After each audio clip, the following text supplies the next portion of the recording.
우리가 굉장히 싫어하는 것 한 가지가 있습니다. 그건 뭐냐면 비교당하는 겁니다. 비교. 우리를 누군가가 비교하기 시작하면 그러면 기분이 바로 좀 싫어지는 그런 경향이 있습니다. 근데 성경을 보면요, 이상하게도 종종 사람을 비교하는 경우가 있습니다. 특히나 하나님께 받은 것이 굉장히 많아요. 그런데 사는 것은 엄청나게 초라해요. 반면에 하나님께 받은 것이 평범해요. 또 굉장히 작은 것 같아요. 그런데 하나님께 남기는 것을 보면 엄청난 것을 남기는 경우, 이 두 가지를 비교하는 경우가 굉장히 많습니다. 대표적인 경우 삼손과 기드온입니다. 삼손에게는 하나님께서 주신 엄청난 힘이 있었죠. 그리고 싸울 때마다 이기는 그런 실력이 있었습니다. 그런데 삼손이 남기는 게 뭐예요? 엄청난 대승이 아니에요. 사자 죽인 거, 또 많이 싸워서 이긴 여러 가지 국지전 같은 것이 있어요. 그리고 그가 가지고 있었던 모든 힘을 다 어디다 쏟아요? 자기 자랑하는 거라고 여자 꼬시는데 다 몸매 자랑하고 해서 싹 낭비해 버립니다. 반면에 기드온은요, 등장하는 것부터 뭘로 나오냐면 겁쟁이로 나와요. 겁쟁이. 숨어가지고 혹시라도 자기 곡식 빼앗아갈까 봐서 숨어서 타작하고 있는 기드온의 모습이 나옵니다. 진짜 평범한 농부였거든요. 그런데 300명으로 미디안의 수많은 메뚜기 떼 같다라고 하는 그 군대를 다 물리쳤습니다. 엄청난 대승을 거둔 사람 기드온이었거든요. 이 둘만 그런 게 아니죠. 골리앗 앞에서 다윗과 사울, 또 다윗과 그의 형들 대비를 확연히 이루고 있어요. 사울이 왕이 됐을 때 특징이 뭔지 아세요? 키가 컸다 그래요. 키. 싸움 잘하게 생겼기 때문에 사울을 왕으로 선택하면서 좋아했어요. 그리고 왕으로 사무엘이 다윗의 가정에서 한 사람 한 사람 볼 때 형들이 뭐예요? 형들이 왕이 돼도 좋겠다고 생각했어요. 그 속에 뭐예요? 당시의 왕은 나라를 보호해야 되잖아요. 싸움을 잘할 수 있겠다라고 여겨졌어요. 반면에 다윗은 어때요? 다윗은 아버지도 무시했어요. 어려서 무시했을 수도 있고 또 다른 관계 때문에 무시를 당했죠. 다윗이 지금 골리앗 앞에 찾아왔을 때 소년이었습니다. 소년. 16살, 17살 정도. 그러면 중2, 중3 나이거든요. 근데 이 정도 나이 때 비교만 해봐도 진짜 가진 게 별로 없어요. 그리고 몸도 온전하지 않고 또 그 정도 나이에 훈련을 받았으면 얼마나 받았겠어요. 그러니까 진짜 평범하거든요. 근데 누가 골리앗을 잡아요? 다윗이 골리앗을 때려잡습니다. 왕하고 훈련을 다 받았던 군사들은 뭐하고 있어요? 두려워 떨고 있어요. 분명히 가진 것은 다윗보다 훨씬 많은데 남긴 것은 두려움. 그런데 다윗은 받은 것이 별로 없는 것 같은데 가지고 남긴 게 뭐예요? 용기와 또 실제적인 승리를 그렇게 남겼습니다. 신약에도 이런 비교는 되게 많아요. 한 장에 비교되어 있는 사람, 부자 청년과 바디메오입니다. 부자 청년은 진짜 많은 돈을 가졌죠. 그리고 또 부자 청년에게 있었던 게 뭐예요? 좋은 가정적 배경. 그래서 이 부유함과 가정적 배경으로 이미 성공 가도를 달리고 있었던 그 사람이 부자 청년이에요. 성경도 가진 게 너무 많다라는 거, 받은 게 너무 많다라는 걸 강조하기 위해서 부자 청년이라고 해요. 근데 바디메오예요. 이 부자 청년하고 비교될 정도로 가진 게 없어요. 근데 직업이 뭐예요? 소경이라는 것 때문에 거지로 살아가요. 만약에 집이라도 부유했으면 거지 안 시켰겠죠. 그런데 집도 가난하고 또 가정적인 형편도 그렇게 좋지 않아요. 그러다 보니까 진짜 평범하고 아무것도 아닌 그런 거지의 삶을 살아가는 거거든요. 근데 결과가 어떻게 돼요? 부자 청년은 그렇게 수많은 것 가지고도 또 주님이 기뻐해가지고 제자도 삼으려고 따르라 그랬는데 거절을 해요. 그런데 소경 거지는요, 예수님을 따르니라로 맞춰요. 제자가 됐다라는 거예요. 주님과 함께하는 그 삶을 맛보고 그 삶을 추구해요.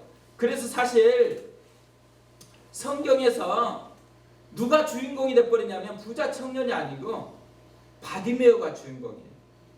그 장에서는 바디메오처럼 살으라고 그렇게 우리에게 메시지를 주면서 그 장이 끝마치고 그 다음 장이 어떻게 돼요? 삭개오의 얘기로 진행이 되어진다는 거죠. 완전히 대비를 해놓고 있습니다. 오늘 말씀에도요, 두 종류의 사람이 나옵니다. 왕하고 다니엘이 나와요. 이 둘은 공통점도 있고 차이점도 있어요. 공통점은 둘 다 하나님께 받은 것이 있다라는 거예요. 왕은 뭘 받았을까요? 왕은 왕 자체를 받았어요. 그리고 그냥 왕이 아니에요. 만약에 유대의 왕이다 그러면 그 왕은 좀 고달픈 것이 많아요. 누리는 것도 있지만 힘든데, 지금 느부갓네살 왕은 뭐냐면 당대에 세계에서 가장 강력한 왕국의 왕이에요. 엄청난 것들을 다 누리고 있는 그런 왕이었습니다. 반면에 다니엘은 어때요? 다니엘은 사실은 포로로 잡혀왔어요. 받은 게 없는 것 같잖아요. 그런데 다니엘은 자기가 받은 것을 다니엘서 1장 17절에 이렇게 이야기를 합니다. 쉬운 성경으로 읽어드릴게요. 하나님은 이 네 사람에게 지혜를 주셔서 모든 문학과 학문에 뛰어나도록 해주셨습니다. 또한 다니엘에게는 환상과 꿈을 해석하는 특별한 능력을 주셨습니다. 다니엘에게 지혜를 주셨어요. 그리고 탁월하게 해주셨어요. 또 하나, 다니엘에게는 은사를 주셨어요. 남들이 가지고 있지 않는 꿈을 해석하는 그런 은사를 주셨다고 이야기를 합니다. 둘 다 이렇게 하나님께 받은 게 있어요. 그런데 차이점이 있습니다. 차이점이 뭘까요?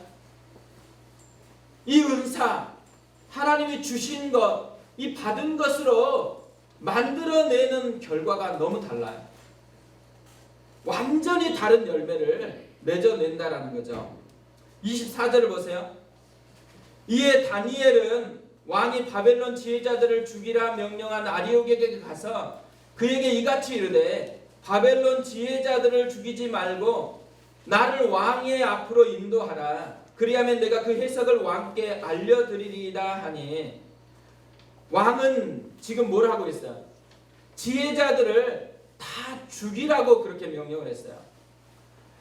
자기가 가지고 있는 하나님께 받은 그 왕, 진짜 그 풍성한 것으로 뭐래요?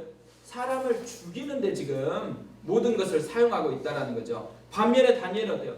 당당하게 아리옥에게 가서 왕 앞으로 인도하라 그럽니다. 왜 인도하라 그래요? 왕이 이렇게 죽이라고 명령해가지고 지금 지혜자들이나 수많은 사람들, 현자들이 다 죽게 됐어요.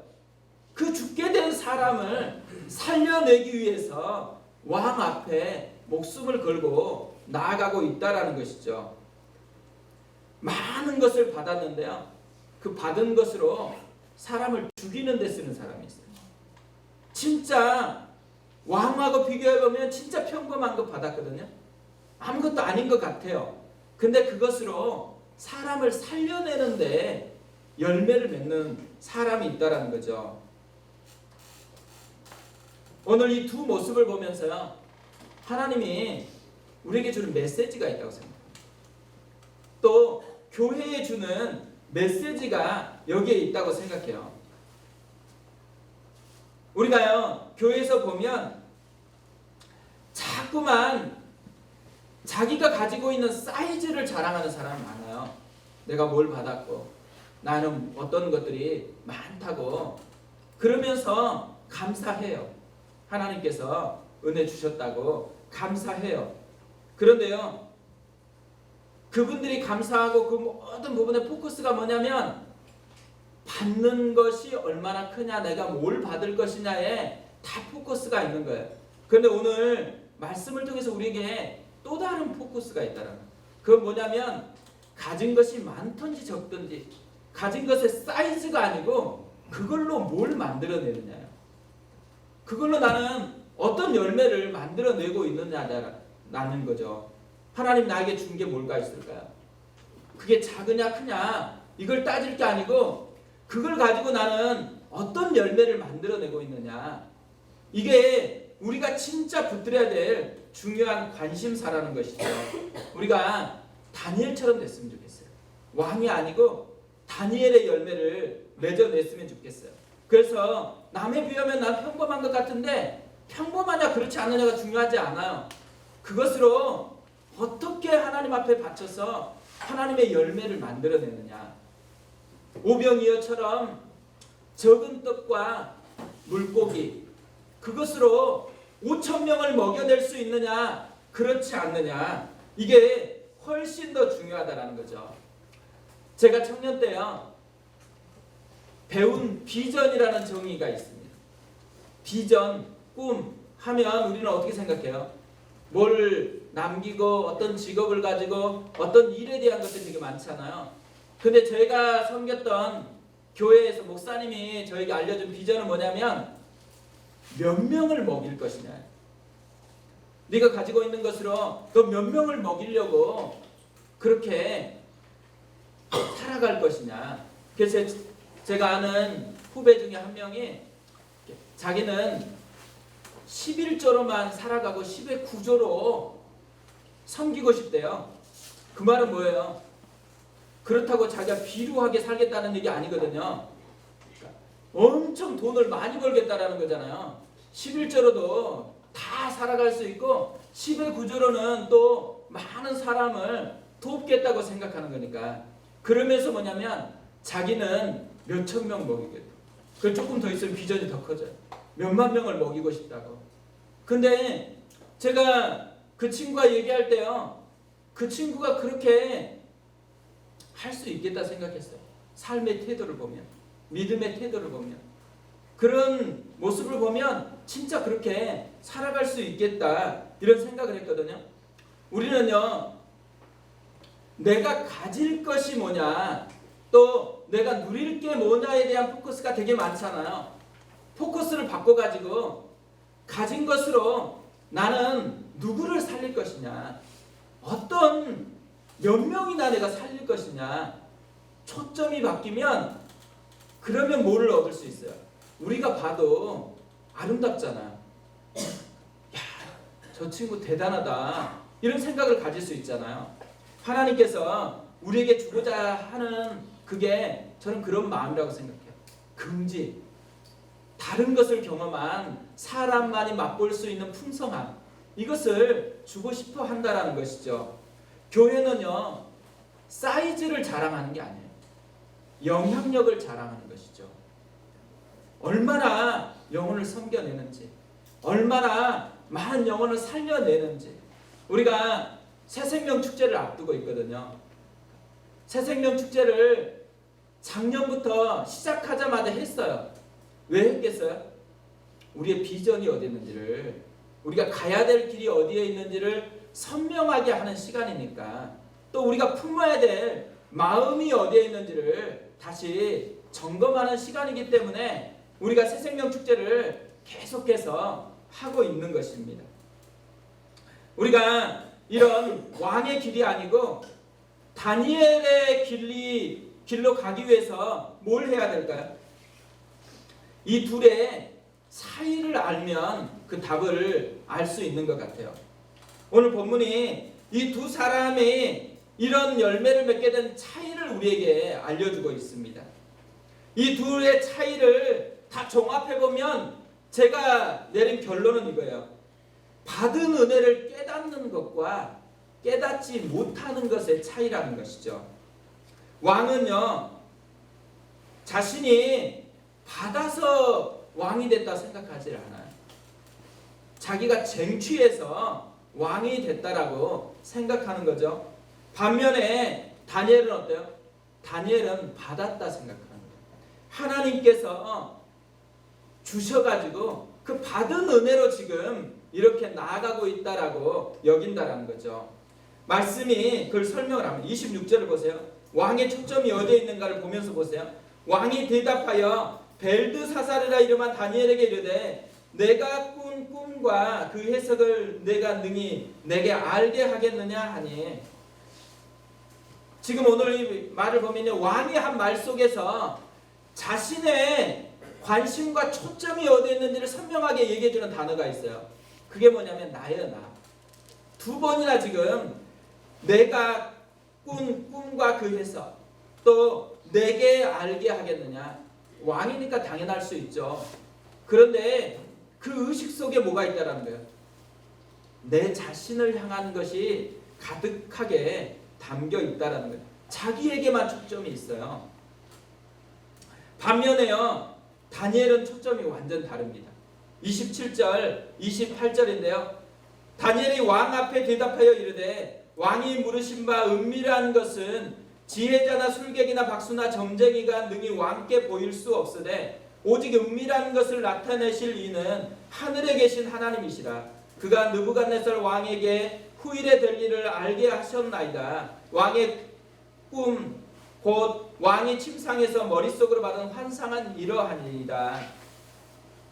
왕에게 꿈에 대한 답변을 하기 전에 다니엘이 지금 부가 추가해서 얘기를 하는 거예요. 배경을 설명을 하고 있죠. 이 배경을 설명하는 이 말의 초점이 어디에 있어요? 하늘에 계신 하나님께 있어요. 자기 실력이 아니고 자기가 노력하고 애써서 깨달은 게 아니고 하나님께 받았다라고 이야기를 하는 것이죠. 다니엘은 지금 하나님께 모든 마음의 초점이 가득 담겨 있습니다. 다니엘이요, 처음에 벨드사살이라고 왕이 얘기했잖아요. 왕이 왜 벨드사살이라 그러겠어요? 하나님의 관련된 이름을 가지고 있는 다니엘인데 벨드사살이라고 부르는 것은 지금 자신이 이겼기 때문에 자기 신이 이스라엘 신보다 더 강하다라는 뉘앙스를 가지고 벨드사살이라고 부른 거거든요. 그래도 다니엘이 그 앞에서도 당당하게 하나님에 대해서 이야기를 합니다. 그리고 또 하나는요, 사실 왕 앞에 굳이 이 이야기를 할 필요가 없어요. 그냥 꿈에 대해서 바로 설명하면 왕이 원하는 것을 다 들어주는 거거든요. 그런데 왕 앞에 설명할 필요가 없는 이 말을 설명하고 있어요. 또 이미 이방신이 이겼다고 생각하는 그 왕한테 진 것 같은 하나님이 하늘에 계신 하나님이라고, 온 우주를 다스리고 창조하는 그 하나님이라고 얘기하면서 지금 말씀을 하고 있다는 거죠. 다니엘이 용기가 있는 것도 있지만요, 다니엘의 마음 깊은 곳에 뭐가 있는 거냐면 받은 은혜를 깨닫는 게 있다는 거죠. 각성, 영적인 대각성, 부흥, 이런 모든 출발이 어디에 있어요? 은혜를 깨닫는 데 있어요. 하나님이 함께하고 그분이 나에게 주신 그 사랑을 깊이 깨닫는 데서부터 용기가 생기고 그 사랑을 깨닫는 데부터 다른 삶이 시작이 되어진다는 거죠. 경외라는 책이 있습니다. 이 경외라는 책에서 이렇게 설명을 합니다. 물질에 대한 집착, 일 중독, 폭식과 비만, 간음 등 작고 사소한 문제에서 도덕적인 문제에 이르기까지 삶에서 부딪히는 모든 문제의 근원은 하나다. 바로 우리가 하나님을 경외하지 않는다는 것이다. 이 말을 오늘 다니엘이 한 말로 바꾸면 어떤 것이냐면요, 사람이 부딪히는 문제, 그러니까 우리가 지금 겪고 있는 문제들, 개인적인 문제, 또 교회적인 문제, 모든 문제의 깊은 뿌리가 어디에 있냐면 받은 은혜를 깨닫지 못하는 데 있다는 거예요. 하나님이 우리를 깊이 사랑해가지고 진짜 그 은혜를 주셨는데 그 은혜는 깨닫지 못하고 하나님에 대해서는 없어지고 뭐가 주인 됐어요? 문제가 주인이 됐거나 내가 주인이 됐다는 거예요. 내가 왕이 됐다는 거예요. 그것 때문에 사실은 우리가 고달퍼요. 사실은 힘겨워요. 그런데 어떻게 돼요? 이런 힘겨움과 고달픔이 있을 때 우리는 열심히 하는 것으로 방향을 맞추려고 하는 데가 많다는 거예요. 문제를 해결하려고 열심을 가져요. 근데 다니엘을 통해서 하나님 뭘 알려주는 거예요? 열심의 문제가 아니고요, 깨달음의 문제라는 거예요. 은혜를 깨닫지 못하고 열심을 내면 어떻게 돼요? 열심을 내면 낼수록 공허해지고 힘들어지고, 또 열심을 내는 것 때문에 사람을 살리는 열매가 아니고 오히려 사람을 죽이는 그런 방향으로 열매가 진행이 되어진다는 거죠. 우리는 그리스도인이잖아요. 하나님의 자녀예요. 우리가 어떻게 하나님의 자녀가 됐을까요?